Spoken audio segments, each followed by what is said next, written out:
ለአንድ ሰው ታምኖ እንደመኖር እኮ ደስ የሚያሳይ ነገር የለም። በልካችሁ ለተሰራ የኔ ለምትሉት ሰው በቃ የወንዱም ሆነ የሴት ጋጋታ ላይፋችሁ ውስጥ ባይኖር ለምታፈቅሩት ሰው ታምናችሁ መኖር እሱን እያላችሁ ከእሱ ጋር ብቻ እያወራችሁ ችግራችሁን አብራችሁ እየፈታችሁ መሰናክሎችን አብራችሁ እያለፋችሁ የምታፈቅሩትን ሰው ቤስት ፍሬንድ ሚስጥረኛችሁ አድርጋችሁ እንደ እህት እንደ ጓደኛ እንደ ቤተሰብ ይዞ እንደመኖር የሚያስደስት ነገር የለም። እኔ ያደርግልሃል በቃ ለእሷ ታምን። የሴት ጋጋታ ምን ያደርግልሃል? ነገ ሚስት የምትሆነው እሷ ነች። እሷ ላይ በቻልኩ አቅም ጊዜህን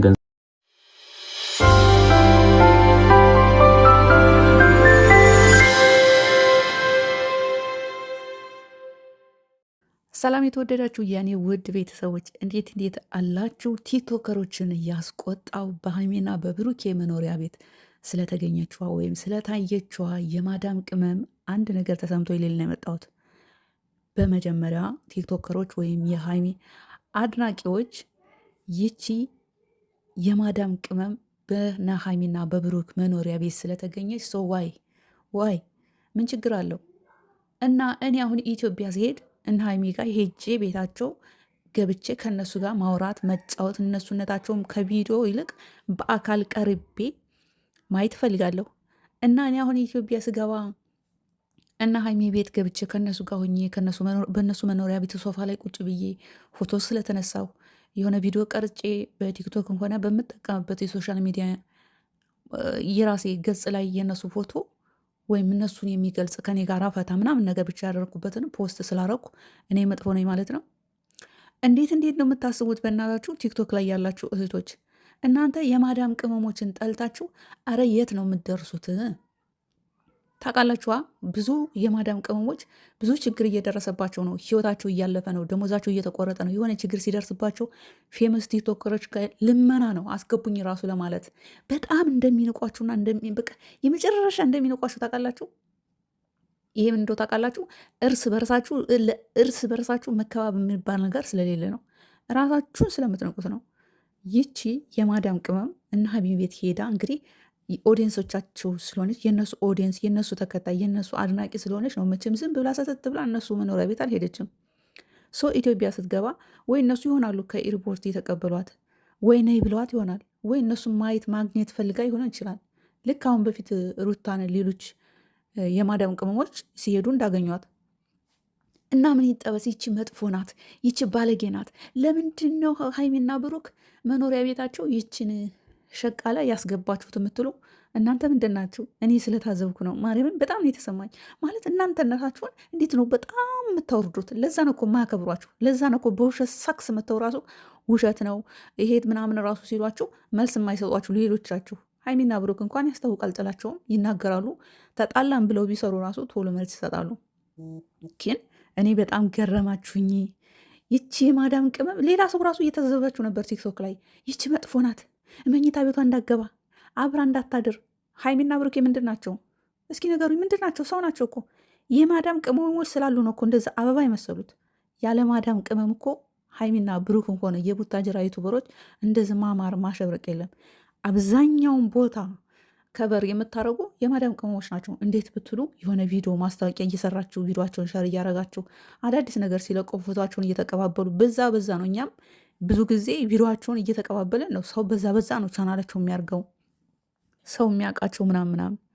አንድ የማዳም ቅመም በና ሀይሚ ቤት ተገኘች ብላችሁ ሪቁቁ ያዙ ይልቀቁኝ ያላችሁ እህቶች እኔ በጣም ስለታዘብኩ ነው። ደግሞ አላወቃችኋትም፣ አታቋትም። ኢቨን አካውንቷ ራሱ የት ነው የት አለ እያላችሁ ነበር።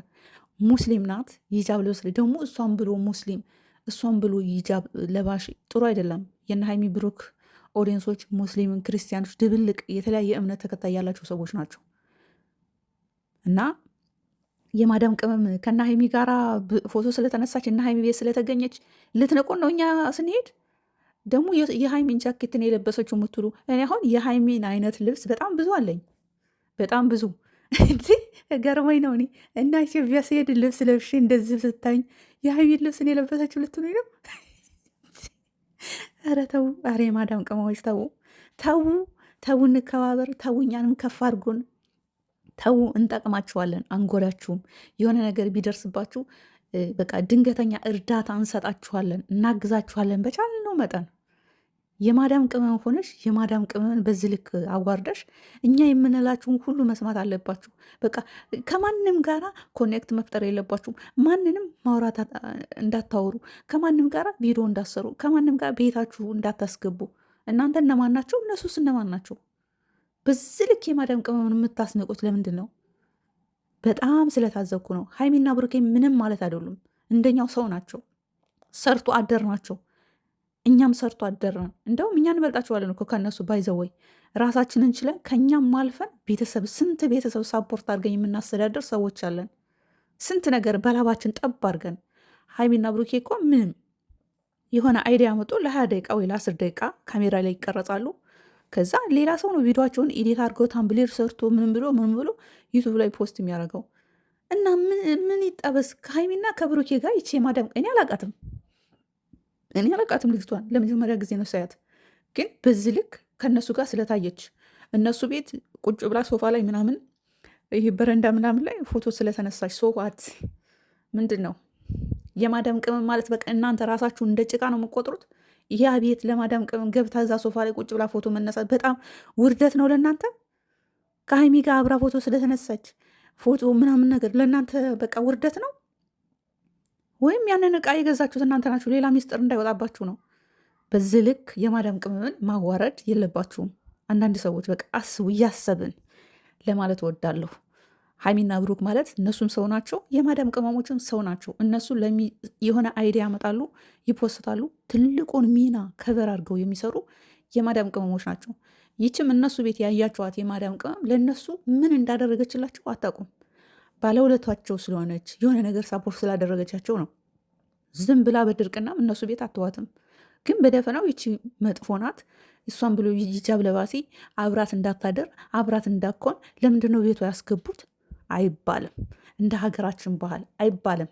እኔ በተወለድኩበት ሀገር አፈር ሲሆን ኑ ብሉ ኑ ጠጡ ተብሎ አልጋቸውን ለእንግዳ ነው እንደውም አሳርፈው የሚሰጡት። እነሱ መሬት ተኝተው እንግዳን አልጋ ላይ ነው የሚያስተኙት።